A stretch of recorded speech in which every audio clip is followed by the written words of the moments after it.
Hi, it's Scott Jerkowitz here from Gilmore Doculink, and today we're spending a few minutes with Rhonda English. Rhonda is the Chief Marketing Officer at CAA Club Group, which includes CAA South Central and CAA Manitoba. Thanks, Rhonda, so much for joining. It's my pleasure to be here today with you, Scott. Thanks. So the last 18 months, to say the least, have been challenging for many organizations. I think it would be really great to hear your perspective on how specifically member-based organizations have worked through some of these challenges. Can you think of a particular challenge that arose during COVID-19 shutdown and the steps that were taken for you guys to get past the issue? Yes, a challenge. No, I can't think of a challenge, Scott, but I can think of about, 100 or more. Okay. So yeah, I think the one I want to chat about briefly is CAA is mostly known for roadside assistance, but we do have other lines of business and home and auto insurance, travel insurance, and two of those businesses were basically shut down because of COVID. And so all of a sudden, here we are. We still got membership, but it's been modified too because people aren't driving. So our networks aren't being used as much. We've got travel agents, we've got retail store agents, and we've got travel insurance agents who are idle for the most part. I mean, travel agents weren't really idle at the beginning because they were getting people back and refunds and that kind of stuff. But as this wore on, and so one of the biggest challenges was how do we keep all of our associates employed, because that was a promise that our CEO made, Jay Wu, and he said, I'm not going to let anybody go during the pandemic. So, we did a number of things. We had some data integrity issues, as everybody does with large databases. So we needed, missing data fields or incorrect. And so we could get some of the agents doing that. But we also had our home and auto insurance business, which was actually thriving because we have a pay-as-you-go auto insurance policy, which was perfect for the pandemic. We had it launched well before, but it only charges you when you drive. So everybody's sitting at home in their driveways. All of a sudden, it was like, oh, we want that product. So we had a very large demand for our auto insurance. And so we offered retraining to all of our agents that were in other areas of the business. And almost 200, I think, took us up and have been licensed either for insurance, home and auto insurance, to make the sales, or they're working on our membership services side of the business. When this is over, they'll be able to choose if they want to stay in insurance or go back. So it's been a great thing for them and for us as an organization, because now we have multi-skilled folks. And the other piece that we did was our network wasn't being used as much because less cars on the road, less calls for road service. And so we reached out to the communities and said, how can we help deliver things? And so we did a lot of food deliveries. We delivered PPE up to northern remote hospitals because our CEO is a pilot. And so he flew up supplies in his plane up to these northern remote offices. But our drivers were out there delivering food to food banks and other organizations. Wow, those are great stories. You hear so many of those, right? Turn a negative into a positive. So that's really cool to hear. So certainly, no one can predict exactly what it's going to look like for the next 6, 18 months, 2 years. What do you think might look different for CAA now moving forward versus where you were when this all began? That's a great question, and one that if I knew the answer to that, I'd probably be planning my retirement now. But anyway, I think some of the changes we're seeing behaviorally are permanent. Some are probably temporary because we are creatures of habit. And when we can go back to something that felt, right before, we will. Sure. But some of those more permanent changes will probably be more focused around, obviously, the online digital, shopping and use for all different services, and companies have risen to that challenge and provided that capability online that they didn't have necessarily before. So much more can be done online. I think what we're doing right here, these virtual meetings, they're here to stay. And we have never, prior to the pandemic, we didn't incorporate that so much into our business processes. So if a customer or member wanted to talk to us, we didn't say, hey, would you like to get onto a Zoom call or a FaceTime or, but now, even our, older parents or people in their 80s and 90s are doing Zoom calls with family to stay in touch. So I think that's going to make a big change for us going forward in terms of how we do business with our members and offering more choice around that front.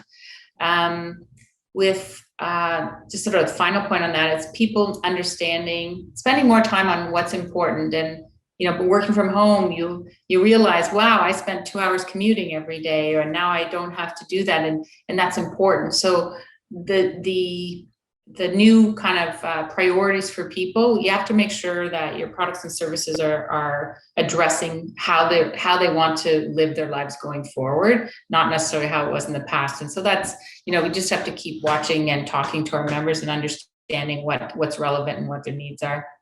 Right. No, that makes sense. And you kind of gave me a segue into, so membership engagement is such a huge part of what you guys do on an everyday basis. You want to build the value in what the membership is.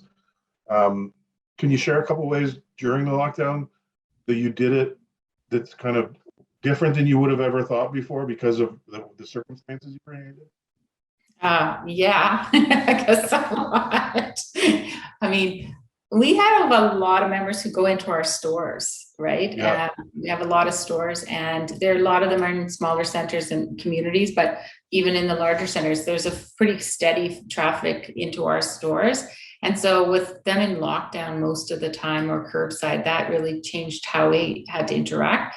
One of the things we did on the travel side is we used to do our in-person travel seminars. Do you want to, explore the Galapagos Islands or, polar bears up in Churchill, Manitoba? And we'd have these events and people would come in and we'd, show them, all the information, answer questions. So we moved all that to virtual, and there's been a huge uptake. And so even though people couldn't travel, they still want to dream about traveling when they can. They know this isn't forever. And so that's a wonderful thing we did. And we're going to continue doing those afterwards to keep engaged. One of the other things that we did was a series called Calling All Neighbors, because we haven't been able to interact with our members in some of the venues that we partner with, the Mirvish Theaters, the CA Arena in Belleville. There's always interaction with fans and stuff, and giveaways and perks and surprises. And we weren't able to do that. And with a lot of the restaurants closed as well, our loyalty program, which provides all these discounts, people weren't able to actually take advantage of them. So we did this Calling All Neighbors series, and it was really just an outreach to say, hey, let's share some good times with you. And no, there's nothing about buying any products or services. So the first we partnered with the Toronto Zoo, and it was crazy. Like, everybody loves animals, and it was so informative. So we did a series with the Toronto Zoo, and then we did a series with the Come From Away cast from Mirvish Theater, and that's the 9/11 Gander. Everybody, right. All the planes had to land in Gander for that week before they were left. And the town, there was more people there that from the planes than there were in the town, and how they managed. But we got the cast together. They sang songs from the show. They talked. They answered questions.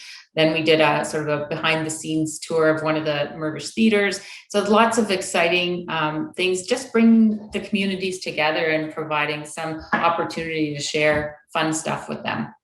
Yeah, no, my son's, one of my son's class trips, virtual trips, actually was to the Toronto Zoo. I didn't know you guys were part of the sponsor of that. So that's really cool. He loved it. He loved to, thought it was great how everything was set up. So they really enjoyed it.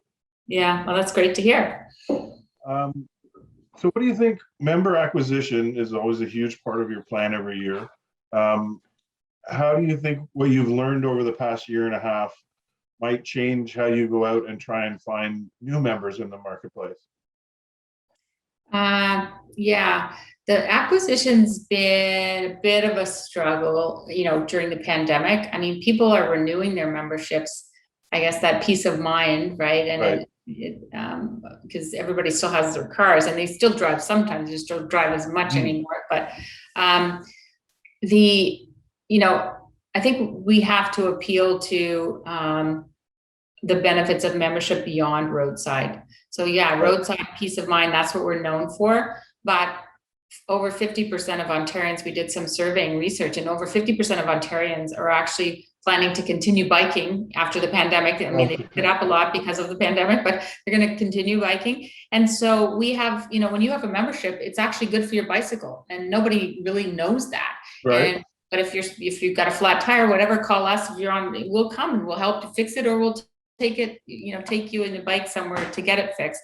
All of the savings and discounts that come, and the little perks and surprises. And you go to a theater, Mervis Theater, and you're going to get free coffee and coat check at every performance, any theater that you go to, because you're a CA member. So there's lots of things that we're going to need to focus on besides pure roadside, I think, in our acquisition effort. And the other thing is, what's really kind of surfaced is that people are looking for companies that have a purpose. And we've had a purpose for 100 years, but I mean, before the pandemic, and our purpose is obsessed with member safety, and that has never gone away, but we've never really talked about how we do that in specific ways. And, just do what's right to get people safe, to get people where they need to be. And then everything else will follow from that. So, reaching out, doing that extra. And I think there's more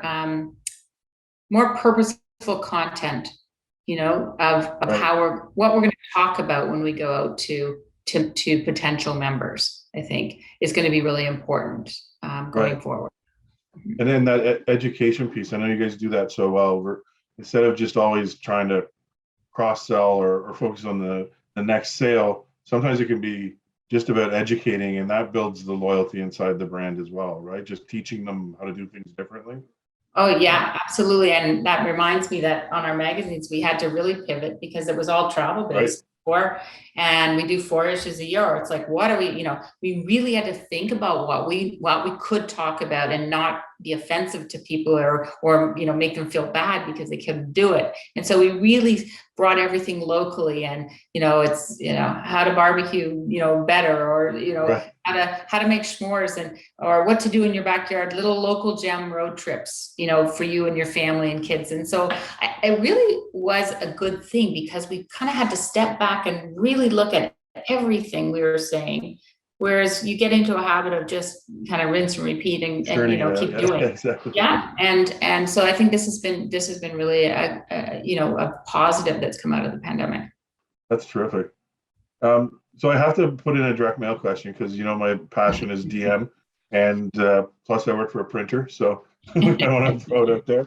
But we've actually seen a lift in direct mail a lot of our partners are doing in the last 6 months, and performance that we haven't seen for 4 or 5 years. It's really performing very strongly.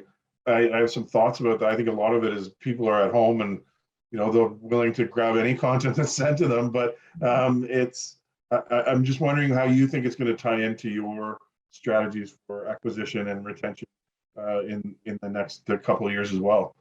Yeah. I believe there's a role for, all the different channels, and DM is certainly one of them. I think many organizations have really, decreased volume, and I think there's good reasons for that. And, digital plays a role in terms of how you can reach people. Right now, we're so kind of digital out, like all day long you're on the screen because you're at home, and whether you're, you don't have those interludes of meetings in person. And so I think particularly now, direct mail, it can get some attention that maybe it didn't get before. But the thing to remember, it has to be really relevant. The message and the content have to be really relevant, or it just goes in the garbage. So the more we understand about who we're talking to and what's important to them right now, the more personalization, then that makes for a successful, direct mail program. It's the right people that we're talking to about the right stuff at the right time. And so you got to get better and better. I mean, those are fundamental DM rules, but I think it's funny how what's old becomes new and new becomes old. The vinyl records, my son's huge into vinyls. Well, that was old. Then it was kind of passe, it was passe, and then it's back, and it's been back. And some people never left it, but it's like that younger generation never gets direct mail because everything's Yeah. online. So if you send them something, they probably read it. And Right. if you do have the right content and to the person who's receiving it, you're going to get their eyeballs on it for longer than you will on digital. So there's a role for the different channels, and I think, yeah, we'll continue to use DM. It's for our acquisition across all our lines of business. There's a role for it. It doesn't get everybody, and it's not intended to, but for the right people, it works, right? Yeah, I think putting the effort in, like you said, putting the effort in on the front end to get your targets and message correct to the right audience that's the value in direct mail, not the old send out 2 million pieces of the same thing and let's hope somebody responds to it. I agree with you. You can't get them that way because there's too many smart marketers out there. We like to think so anyway.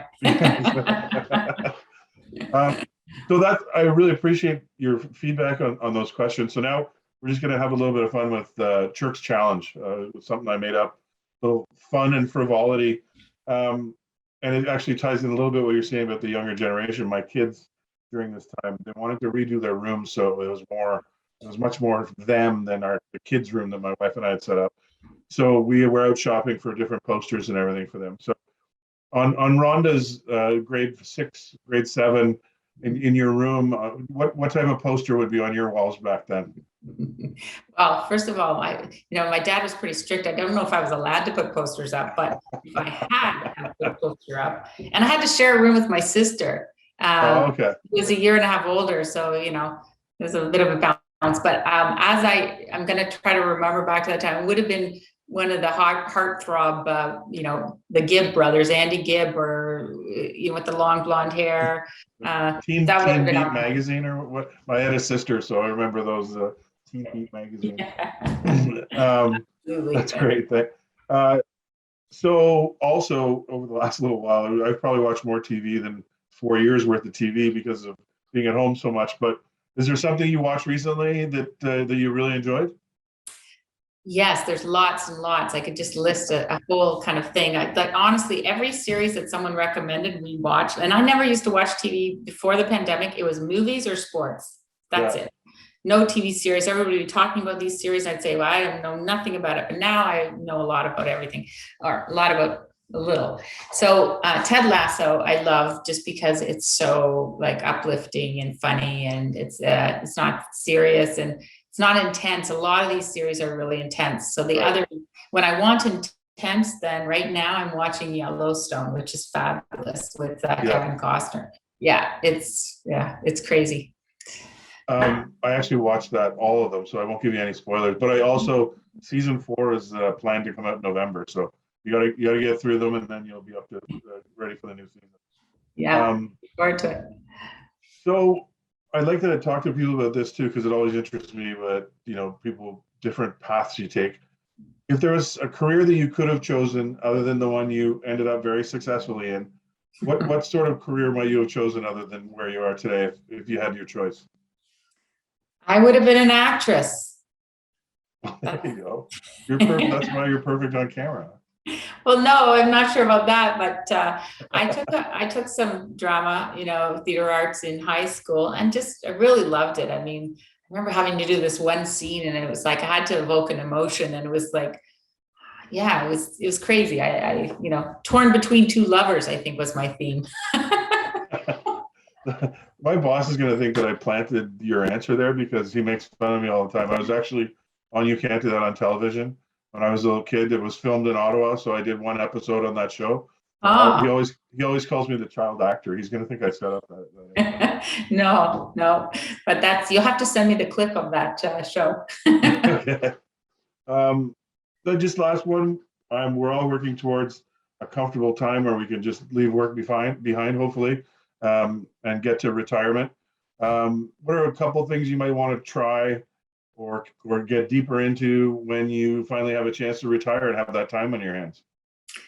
I've been starting to build my bucket list for a long time, since I was 30, probably, right? So, but I used to curl competitively. We won all Ontario OFSA, it's high school curling when I was OFSA, yeah, I there. remember OFSA, yeah. OFSA, yeah.